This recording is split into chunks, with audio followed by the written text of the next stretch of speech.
Bab ke-286. Ke kamar kita aja, yuk. Terlalu lama di kamar ini hanya akan membuat kamu sedih. Alfian membantu Aileen untuk berdiri dan membawanya ke kamar mereka. Aileen duduk di tepi tempat tidur dengan mata yang masih basah, sementara Alfian memilih duduk di sisinya. Sayang, aku sangat mengerti perasaan kamu sebagai seorang ibu. Ibu manapun pasti akan sangat terluka.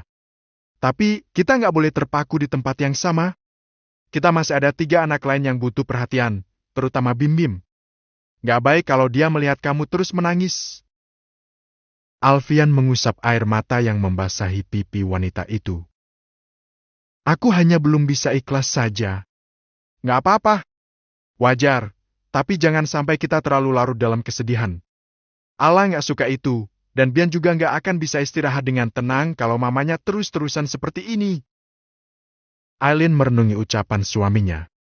Selama 4 tahun ini, ia seolah melupakan apapun di sekitarnya.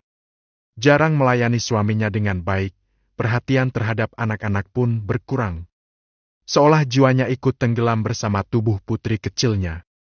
Teringat bagaimana Boy melalui masa remajanya tanpa perhatian lebih dari sang mama.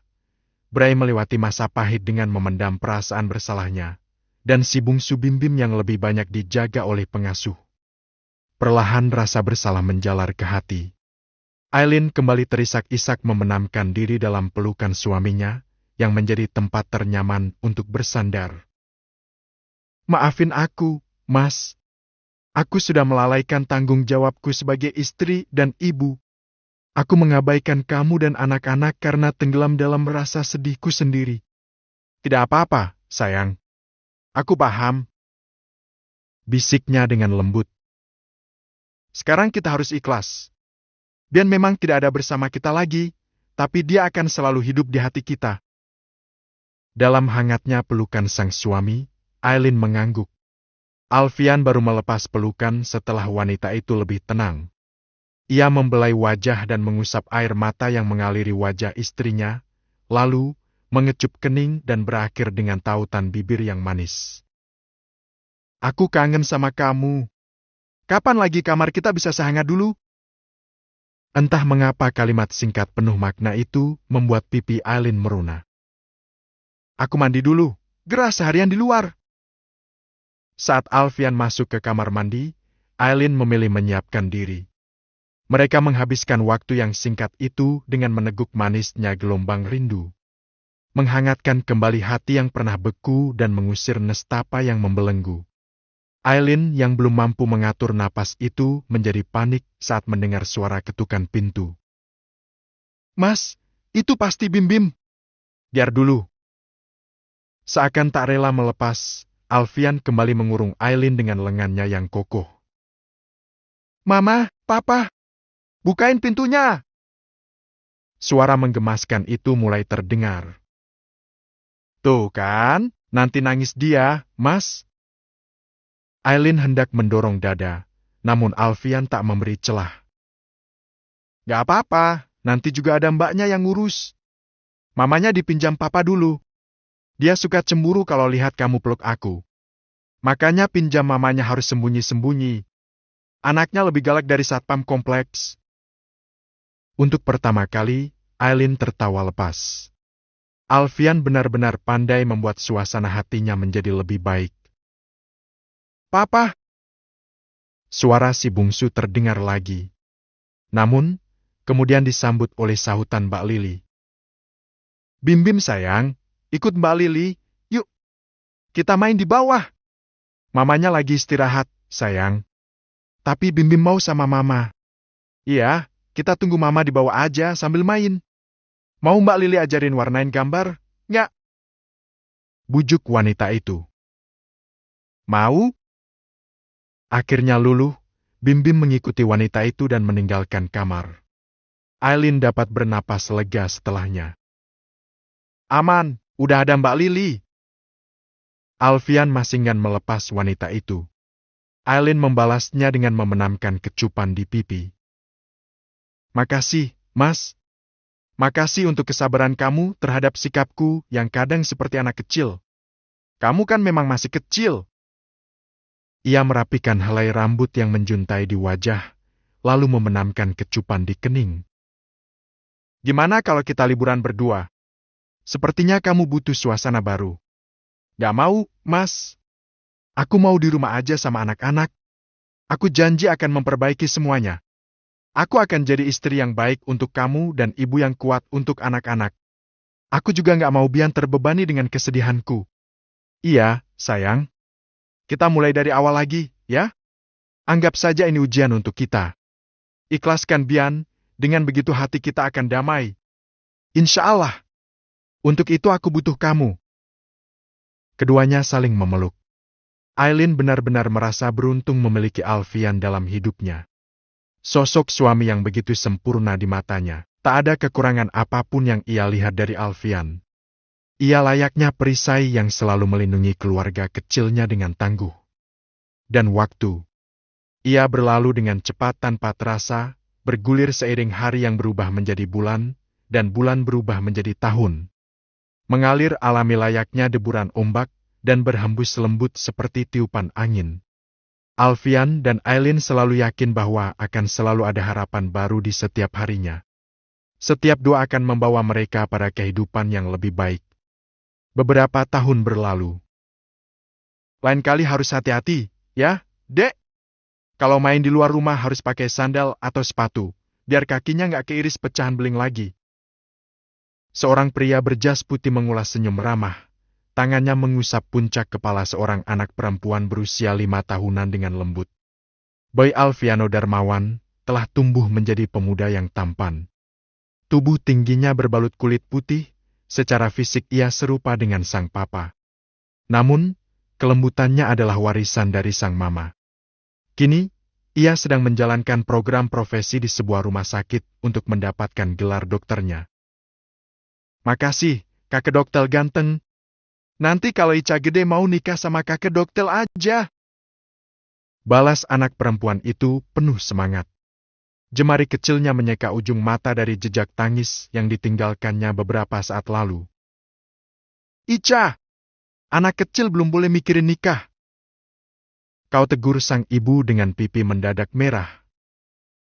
Maaf, Ica memang agak bawel dan suka bicara seperti orang dewasa. Bau terkekeh pelan.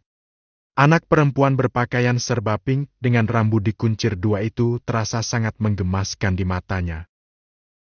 Gak apa-apa, Bu, namanya anak kecil.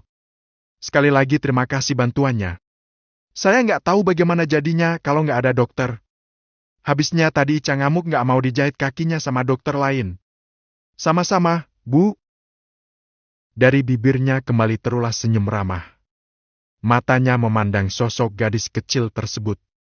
Kepingan kenangan masa lalu pun hadir kembali. Betapa sikap centil nan manja gadis kecil itu berhasil membangkitkan kenangan akan adik kecilnya yang hilang belasan tahun lalu. Menambah tikaman kerinduan, menyiksa batinnya. Bianku, andai kamu ada di sini, Mama, Papa dan Kakak pasti gak akan sedih seperti sekarang. Tersadar dari lamunan, Boy melirik ke arah arloji yang melingkar pada pergelangan tangannya. Kemudian segera melangkah meninggalkan ruang IGD. Sudah lama? Tanyanya kepada dua pemuda yang duduk di mobil. Baru saja? Balas Raffi tanpa menoleh. Ia duduk santai di kursi kemudi sambil memainkan ponselnya. Sama seperti Boy, Raffi tumbuh dengan menjadi seorang pemuda yang sukses di bawah naungan ayah sambungnya. Ia menjadi pengusaha di usia yang masih sangat muda. Meskipun secara fisik ia adalah perpaduan antara kedua orang tua kandungnya, namun karakternya menyerupai ayah sambungnya, Joe. Irit bicara, terkesan dingin, dan satu lagi. Lumayan pemalu. Habis dari mana memangnya? Tanya Boy lagi. Biasalah, temenin Raffi ngawasin juduhnya. Yang ini adalah Erlan Hadiwijaya. Sahabat dekat Boy sejak duduk di bangku SD. Ia juga merupakan keponakan Darren dan Melati. Di usianya yang masih sangat muda, Erlan telah mewarisi harta orang tuanya yang sudah pergi lebih dulu. Memiliki wajah rupawan dengan harta melimpah menjadikannya incaran para gadis. Kalau suka itu langsung dilamar, bukan diawasi aja. Boy terkekeh setelah mengucapkan kalimat bernada sindiran itu. Insecure dia, balas Erlan, membuat Raffi menghembuskan napas panjang. Daripada diambil orang. Boy menyeringai. Diam! Kepalan tinju Raffi mendarat ke bahu Boy. Tentunya Boy paham dengan baik tentang gadis mana yang dimaksud Raffi. Kamu beruntung masih bisa melihatnya, yang sakit itu kalau rindu sama orang yang udah gak ada. Erlan yang duduk di belakang memejamkan mata sejenak. Sepintas bayangan gadis kecil hadir dalam ingatan. Siapa memangnya yang sudah pergi dari hidup kamu?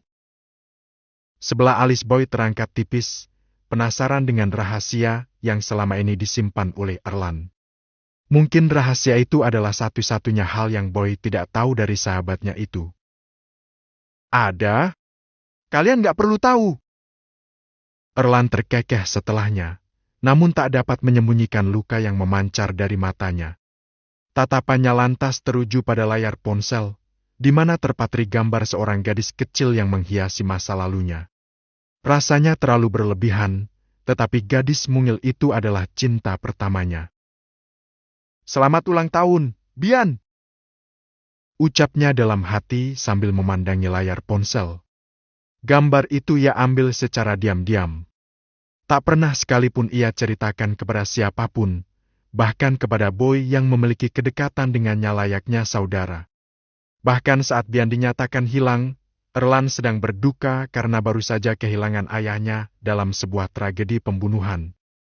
Hatinya benar-benar hancur saat itu. Ponsel milik Boy berdering, membuyarkan lamunan. Assalamualaikum. Ucap Boy sesaat setelah panggilan terhubung. Waalaikumsalam. Kamu di mana, Nak? Suara Bunda Riana terdengar panik. Masih di parkiran rumah sakit, Bunda. Ini baru mau jalan. Kenapa? Mama kamu pingsan. Boy, kamu bisa pulang dulu. Dalam sekejap, informasi itu membuat tubuh Boy terasa lemas. Namun ia berusaha untuk bersikap tenang dan tidak gegabah. Astagfirullah. Kok bisa? Bunda? Bunda juga nggak tahu. Kita cuma ngobrol dan mama kamu tiba-tiba jatuh di kamar. Ya udah, aku langsung pulang, Bunda. Tolong jagain mama, ya? Iya, Nak. Hati-hati dan jangan ngebut. Panggilan terputus. Boy mendesak Raffi untuk melajukan mobil menuju rumahnya. Beruntung jarak rumah sakit dengan rumah tak begitu jauh, sehingga mereka tiba hanya dalam 10 menit. Boy baru dapat bernapas lega setelah memastikan bahwa kondisi sang mama stabil dan tidak ada yang perlu dikhawatirkan. Ia menatap papa yang sedang duduk di tepi tempat tidur sambil menggenggam tangan. Mungkin lagi kepikiran adek, makanya sampai pusing dan pingsan. Tapi mama nggak apa-apa, nggak ada yang perlu dikhawatirkan. Alhamdulillah. Tangan Alfian berpindah mengusap puncak kepala istrinya. Untung pingsannya bukan karena pengaruh hamil lagi. Boy terkekeh sambil membenarkan selimut mamanya. Memangnya kamu mau punya adik lagi? Enggak. Cukup. Balas Boy cepat. Lalu, beranjak keluar kamar dan membiarkan kedua orang tuanya berdua di kamar. Gimana keadaan mama kamu, Boy? Tanya Melati sesaat setelah Boy keluar kamar. Gak apa-apa, Umi. Mungkin keinget adek Bian aja. Baik Riana, Iren, Mia dan Melati bernapas lega. Terutama Riana yang begitu mengkhawatirkan adiknya. Kehidupan Riana sekarang cukup bahagia bersama Galih dan ketiga anak mereka. Vio memiliki 2 adik laki-laki, Adrian dan Amar juga sudah menginjak usia remaja. Begitupun dengan Iren, yang memiliki 2 anak perempuan, Yasmin dan Naira dari pernikahannya dengan Joe. Sedangkan Mia dan Bara hanya memiliki Alia, yang membuat Bara begitu posesif menjaga putri satu-satunya. Dan Melati, ia memiliki 2 anak dari pernikahannya dengan Darren, yaitu Shane dan Zara yang juga sudah menginjak usia remaja. Kamu dari mana semalam? Dicari Abi loh. Tanya Melati kenapa Erlan yang menghilang dari rumah sejak semalam. Gak kemana-mana, Umi. Nginap di apartemen aja. Sama siapa? Melati melayangkan tatapan penuh curiga. Berdua dengan Raffi, Umi. Tanya aja orangnya. Melati melirik ke arah Raffi, yang langsung disambut dengan anggukan kepala oleh pemuda itu. Boy memasuki sebuah pondok pesantren sederhana dengan ditemani Erlan. Tadinya, Alin berencana mengunjungi tempat tersebut bersama Melati sambil membawa bantuan berupa logistik. Kebetulan sang pemilik pondok adalah kawan Abah dan juga ayah mertuanya. Namun, rencana itu akhirnya batal karena kondisi fisik Alin yang cukup lemah. Sehingga Boy diminta untuk menggantikan. Beruntung Erlan sudah mengenal pemilik pondok tersebut. Sejak memasuki tempat itu, Boy merasakan sesuatu yang berbeda. Seorang gadis bercadar berhasil mencuri perhatiannya. Bahkan ia begitu kesulitan untuk mengalihkan perhatian dari sosok gadis tersebut. Itu siapa? Tanyanya kepada Erlan. Jangan tanya, aku benci banget sama dia. Jawab Erlan, sambil membantu menurunkan kardus dari mobil. Hah? Benci kenapa? Tanyanya heran, setelah melihat kekesalan di wajah Erlan. Dia itu jahat. Erlan menghembuskan napas panjang, kemudian berdecak. Namanya Amira. Dia anak perempuannya Ustadz Syam. Terus alasan kamu benci apa? Aku gak suka sama dia sejak pertama kali bertemu. Buruknya Oma malah berniat menjodohkan aku dengannya. Oh ya? Bola mata Boy membulat karena terkejutnya. Ia kembali melirik gadis bercadar tersebut. Tadi, ia sempat mengobrol singkat dengan gadis itu. Tapi, dia tidak terlihat seperti orang jahat. Jangan ketipu sama tampilan. Bukankah kamu pernah bilang iblis pun bisa menyamar menjadi malaikat? Boy menatap gadis bercadar itu, dadanya berdetak tidak karuan. Seperti ada magnet yang menariknya ke sana. Ia yakin ini bukan cinta karena sudah ada gadis lain yang mengisi hatinya sejak lama. Sungguh menyebalkan gadis itu malah menyukai pria lain. Diam-diam Boy mengulas senyum, matanya terus memerhatikan gadis dengan penampilan serba tertutup itu. Hanya matanya yang terlihat, tetapi tampak sangat indah. Astagfirullah, gak boleh ditatap lama-lama, bukan mahram. Kenapa dilihatin terus? Kamu suka? Teguran Erlan menyadarkan Boy dari lamunan. Enggak. Siapa namanya tadi? Amira. Boy berusaha mengalihkan perhatian. Tetapi, gadis itu seolah memiliki magnet yang terus menariknya. Ia terpaku oleh sorot matanya yang teduh.